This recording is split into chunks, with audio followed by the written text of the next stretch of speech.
Hello.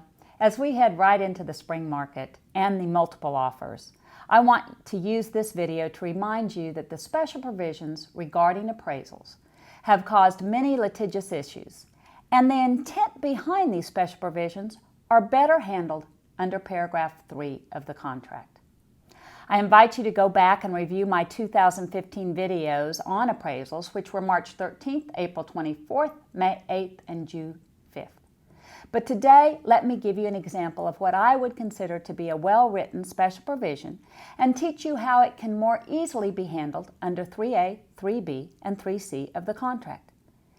And please understand that an appraiser gets a copy of the contract, so when you put an agreement in special provisions indicating that the buyer will accept a lower appraised value than the purchase price, you are giving the appraiser permission to come in lower than the sales price. Here is the language of the special provision. Notwithstanding anything in the contract, buyer and seller agree that 1.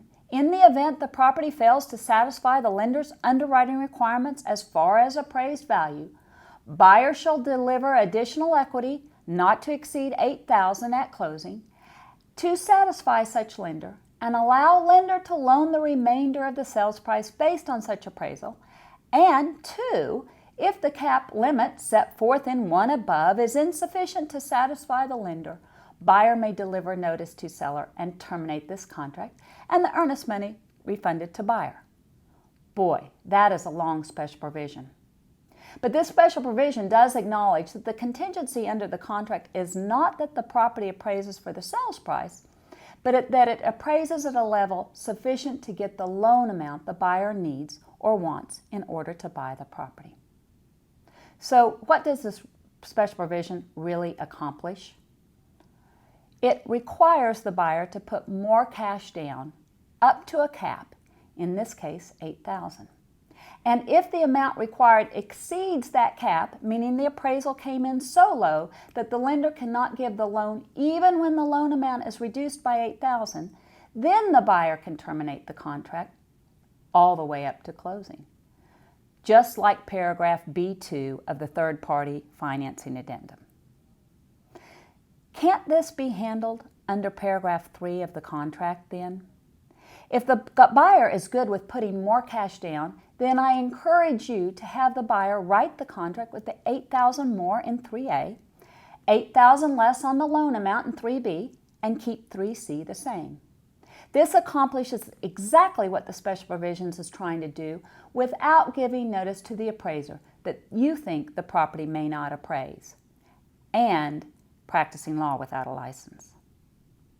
Now, what if the buyer comes back and says that he was hoping to save that $8,000 to buy new furniture for the house, so he doesn't really want to put the $8,000 if he doesn't have to? Just because the buyer puts a certain cash amount in 3A, does that mean he is obligated to come to closing with that cash? If he comes to closing with less or more cash than specified in the contract, isn't that okay? Aren't the actual terms of the financing up to the buyer? Once the contingencies under the contract have been met, the buyer can actually come to closing with whatever terms of financing he chooses. So back to saving the $8,000. If the appraisal comes in at the sales price, the borrower can borrow the original amount he was hoping for, thus saving the $8,000 for furniture. Please, I implore you, avoid the special provisions and use 3A, 3B, and 3C to accomplish your goals. This is a hot topic as we enter this spring market, and if you would like further discussion or you have any questions, please email me at tipoftheweek@allegiancetitle.com.